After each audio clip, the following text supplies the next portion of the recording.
Hello, my dear students of class 12th IP. This is Computer Concepts A.K. Pandey. Welcome to my YouTube channel. As you know that your syllabus has been divided into two parts, that is term 1 and term 2. So on the basis of your syllabus term 1, where there is a pandas, in pandas there is a series and data frame. So out of term 1, the topic series, here this is the first series of the quiz type video. I'll be asking few questions from series in this video, and that is MCQ, because CBSE has asked that MCQ questions will be asked in terminal 1. Okay, तो आइए इसी के साथ हम शुरू करते हैं अपना क्विज टाइम, और जिसमें MCQ ऑप्शनल क्वेश्चंस आपसे पूछे गए हैं सीरीज पर बेस्ड। तो आइए शुरू करते हैं। अगर आप चैनल पर नए हैं तो चैनल सब्सक्राइब कर लें, क्योंकि इसी तरह की वीडियोस समय समय पर मैं आपको देता रहूँगा, जिससे आपके MCQs की प्रिपरेशन टर्मिनल 1 के लिए होती रहेगी। और अपने दोस्तों के साथ भी शेयर करें, जिससे उनको भी इसका फ़ायदा हो सके। So let us begin with the quiz.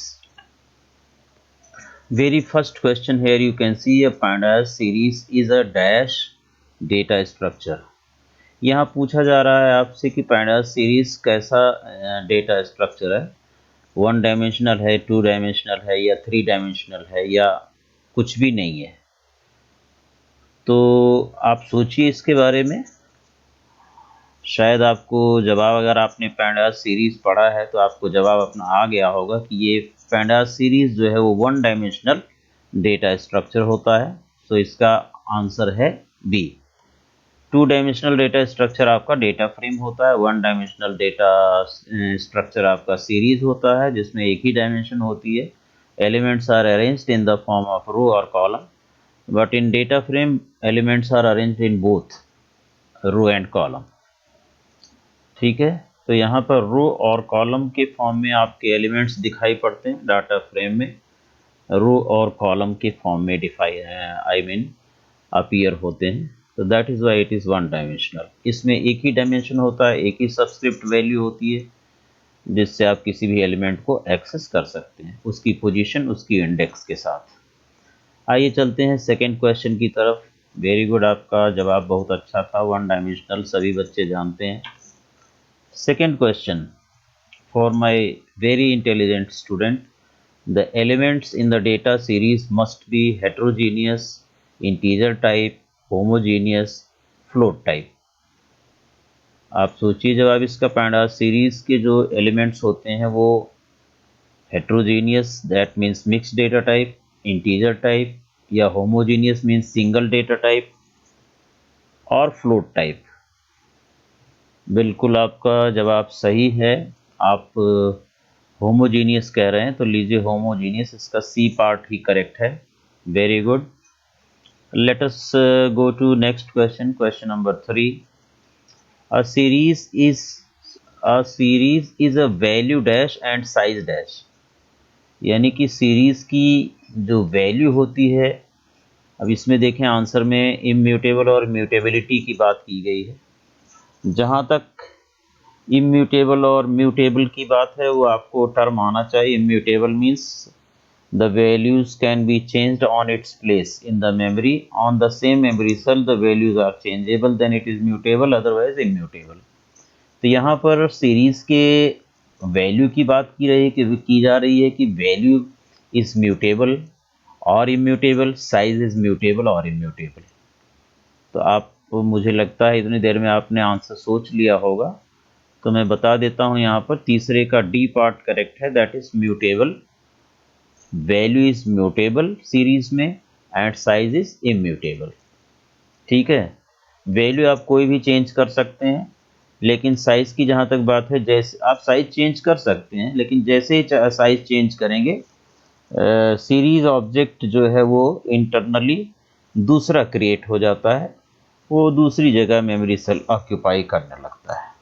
ठीक है, इसलिए साइज तो म्यूटेबल है, ये सॉरी वैल्यू म्यूटेबल है, value mutable but size is immutable. जैसे ही आप उसमें डिलीशन करेंगे या जो है इंसर्शन एडिशन करेंगे कोई नया एलिमेंट, तो उसका साइज जो है वो इम्यूटेबल है। इसलिए series has to be redefined internally.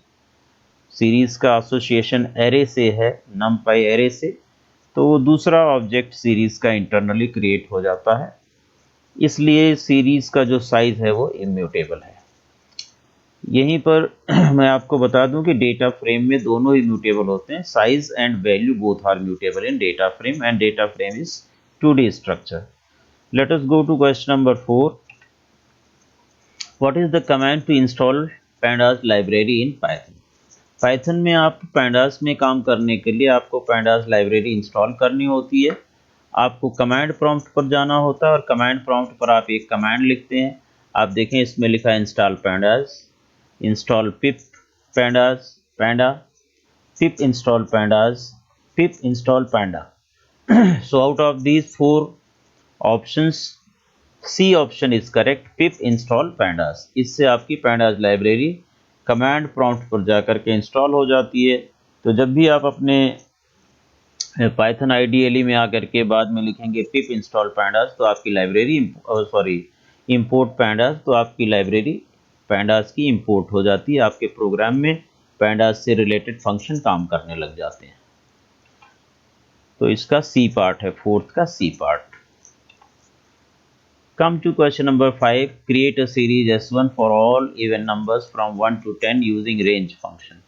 Range function का इस्तेमाल करते हुए हमें एक सीरीज बनानी है जिसमें एलिमेंट्स होने चाहिए 1 से लेकर के 10 तक, और सारी इवन नंबर यानी 2 4 6 8। ठीक है, 2 4 6 8 10। तो आइए देखें यहाँ पर S1 इक्वल टू रेंज 1, 10, 2। ये S1 एक लिस्ट टाइप जनरेट कर देगा जिसमें 1 3 5 7 9 जनरेट होंगे रेंज की वजह से, इसलिए ये बिल्कुल गलत है। S1 equal to pandas dot series range 1, 10, 2। यहाँ भी आपका जो ये है 1, 10, 2 विल क्रिएट 1 3 5 7 9। आप जानते हैं ये स्टार्ट वैल्यू होती है, स्टॉप होती है, स्टेप साइज होता है, और स्टॉप वैल्यू जो है वो उससे एक कम तक ही वैल्यू जनरेट होती है रेंज फंक्शन से। तो it will create 1 3 5 7 9 only, so this is also wrong answer. S1 equal to pandas dot series range, range में आप ये पैरामीटर्स जो दे रहे हैं लिस्ट के फॉर्म में 2 4 6 8 10, that is why it is wrong. So ultimately D part is correct. S1 equal to pandas dot series, series का S capital होना चाहिए, रेंज 2, 11, 2। मैंने बताया स्टॉप वैल्यू एक ज़्यादा होनी चाहिए, जहाँ तक जनरेट करना है 10 तक जनरेट करना है, तो 2 4 6 8 10 हो गया, 2 जंप करेगा। So your D part is correct. Okay, आपने कर लिया होगा, very good. Now another question, question number 6 is create an empty series S1। empty series generate करने के लिए आपको क्रिएट करने के लिए कमांड क्या होगी? S1 is equal to pandas dot series bracket में empty, बिल्कुल गलत है, ये empty एट्रीब्यूट होता है, empty एट्रीब्यूट से ये क्रिएट नहीं हो सकता है। इसके बाद आप जानते होंगे कौन सी कमांड है, सोचिए सोचिए। S1 equal to pandas dot series, series का S यहाँ स्मॉल हो गया, आप जानते होंगे, इसलिए ये कमांड ही गलत हो गई। आगे चलते हैं हम लोग सी पार्ट में। S1 equal to pandas dot series, pandas का P कैपिटल नहीं होता, याद रखना, pandas का P स्मॉल होता है। कुछ बच्चे यहाँ सोच रहे होंगे कि ये pandas क्यों लिखा जा रहा है, हम लोग तो PD लिखते हैं। तो अगर आपने इंपोर्ट में लिखा है इंपोर्ट pandas एज PD, तो आप PD का इस्तेमाल करेंगे। सिंपली इंपोर्ट pandas लिखा गया है तो हम यहाँ pandas का इस्तेमाल करेंगे, रिमेंबर। तो ये वाला क्वेश्चन आपका ऑप्शन सही लग रहा होगा आपको, यस एग्जैक्टली।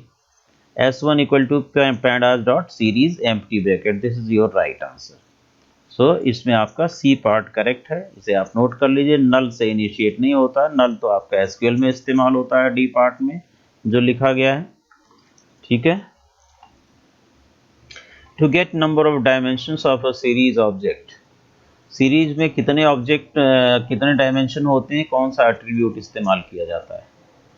तो यहाँ पर एनडिम है, डायमेंशन है, साइज है, इंडेक्स है, कौन सा ऑप्शन इसमें अप्रोप्रिएट होगा? Yes, correct you are. आपको पता चल चुका है कि एनडिम एट्रीब्यूट से आपको नंबर ऑफ डायमेंशंस का पता चल जाता है सीरीज में, और वो 1 डिस्प्ले करता है।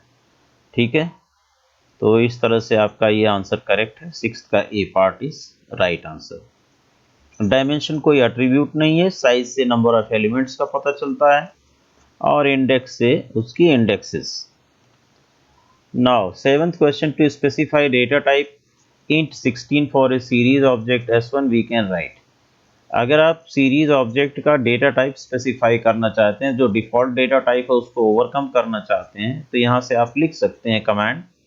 इसमें डी टाइप एट्रीब्यूट होता है जिसको आप स्पेसिफाई कर सकते हैं int 16, लेकिन int 16 डेटा टाइप यहाँ पर pandas का नहीं है, इसमें numpy का डेटा टाइप इस्तेमाल होता है। इसलिए यहाँ पर import numpy as np किया है तो np.int16 लिखेंगे, और अगर import only numpy लिखा है आपने तो numpy.int16 लिखेंगे। यहाँ देखिए ये आप कैंसिल कर सकते हैं, डी टाइप में int 16 काम नहीं करेगा, pandas.int16 काम नहीं करेगा, यहाँ पर numpy.int16 बिल्कुल काम करेगा। That means B part is the appropriate answer. Okay, yes, correct you are. s1 equal to pd dot series data equal to numpy dot array. मान लीजिए ये एरे से आपको सीरीज बनाया गया है, और D type equal to numpy dot int16, इसका डेटा टाइप आपने numpy डॉट int16 अपना स्पेसिफाई कर दिया, अदरवाइज हो सकता है int32 लेता, whatever. So in that way 7वें का बी आपका करेक्ट आंसर है, right, it is correct. Let us move to question number 8।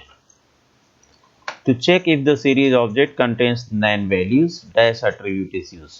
करें कि नैन वैल्यूज, अगर सीरीज के अंदर कोई नैन है उसको चेक करने के लिए तो वो रिटर्न करता है ट्रू।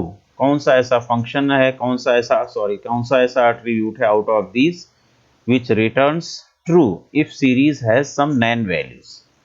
सीरीज के अंदर अगर नैन वैल्यूज हैं तो कौन सा एट्रीब्यूट ऐसा है, सीरीज का नाम लिख करके उस एट्रीब्यूट का नाम लिखेंगे डॉट लगा के, S1 डॉट, इसमें से कोई भी, तो वो आपको रिटर्न करेगा ट्रू अगर सीरीज में नैन वैल्यू है, अगर नहीं है तो फॉल्स। तो हैज नल है, यहाँ पर numpy डॉट नैन है, एंडिम है, हैज नैन्स है। बिल्कुल आपकी बात सही है कि हैज नैन्स काफ़ी सिमिलर है, इसका कोई रिलेशन नहीं है, ये तो एक कांस्टेंट वैल्यू है नैन नल की तरह। हैज नल कोई एट्रीब्यूट नहीं होता है। एंडिम नंबर ऑफ डायमेंशंस देता है 1 और 2, 1 डायमेंशनल होगा तो 1, 2 डायमेंशनल होगा तो 2। तो एप्रोप्रिएट आंसर आपके हाथ में बच रहा है D part has NaNs. So you are absolutely right, D part has nans is the correct attribute name to get the whether the series object contains nan values or not, returns true or false. Let us move to question number 9. To display the elements of a series S1 with index number 2, 3, 4, we write the command। कोई series आपने S1 create कर रखी है, उसके index number 2, 3 और 4 पर जो elements हैं उसे डिस्प्ले करना है, तो आप स्लाइसिंग करते हैं। और स्लाइसिंग किस तरह से करेंगे, आप यहाँ से कमांड से you have to choose the appropriate command. आप पहला ये ए पार्ट देखें, S1 2, 3, 4, ये ठीक नहीं है स्लाइसिंग के मामले में। Print S1 2 to 4, that is also not right.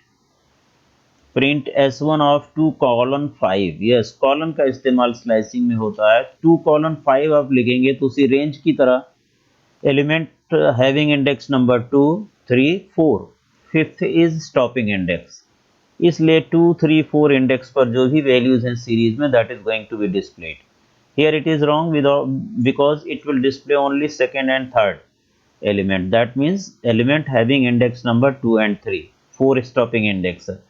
तो your appropriate answer, correct answer is part C. ठीक है, ये आपका सी पार्ट बिल्कुल सही आंसर है। After this the last question of this quiz, that is 10th question. इसके साथ में आपको बता दूं कि बहुत सारे क्वेश्चंस और बहुत सारे क्विज, बहुत सारे एमसीक्यूज आने वाले हैं, बहुत सारे सैंपल पेपर टर्म 1 के लिए आने वाले हैं। आप वीडियोस लगातार देखते रहें, दोस्तों के साथ शेयर करते रहें। चैनल पर नए हैं तो चैनल को सब्सक्राइब करें। और आइए इसी के साथ चलते हैं क्वेश्चन नंबर 10 पर। To display last 4 elements of the series S1 के लास्ट 4 एलिमेंट डिस्प्ले करने सीरीज के, we write the comment S1 dot bottom 4। तो बॉटम जैसा आपका कोई फंक्शन नहीं होता है, आपको ये सोच लेना है। Print S1 dot tail 4, yes it is right answer, tail function ही काम करेगा। अगर यहाँ पर 4 नहीं लिखा जाए, कोई पैरामीटर नहीं डाला जाए, कोई नंबर नहीं डाला जाए, तो सीरीज का लास्ट 5 एलिमेंट्स देता है। इसी का अपोजिट फंक्शन है क्या, टेल का हेड, HEAD। उसमें टॉप के एलिमेंट्स आप शो कर सकते हैं, फर्स्ट बिगिनिंग के सीरीज से एलिमेंट्स शो कर सकते हैं। अगर counted number of element show करने हैं स्टार्टिंग से, तो यहाँ पर आपको स्पेसिफाई करना पड़ेगा, नहीं तो बाय डिफ़ॉल्ट 5 देता है ये। अगर आप 4 ना लिखें तो ये बॉटम से 5 एलिमेंट्स देगा। टेल्स कोई फंक्शन नहीं होता है, एस लगा हुआ है। लास्ट कोई फंक्शन नहीं होता है सीरीज में, इसलिए आपका बी पार्ट अप्रोप्रिएट आंसर है। इसका एक अपोजिट फंक्शन है हेड, जो कि टॉप से नंबर ऑफ एलिमेंट्स को शो कर सकता है बिगिनिंग से।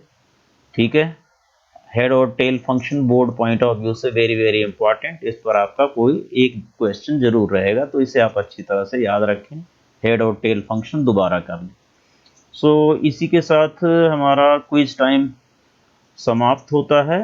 और चैनल पर नए हैं तो चैनल सब्सक्राइब कर लें। अगर आपको वीडियो पसंद आया तो आप लाइक और शेयर करना ना भूलें, और देखते रहें वीडियो।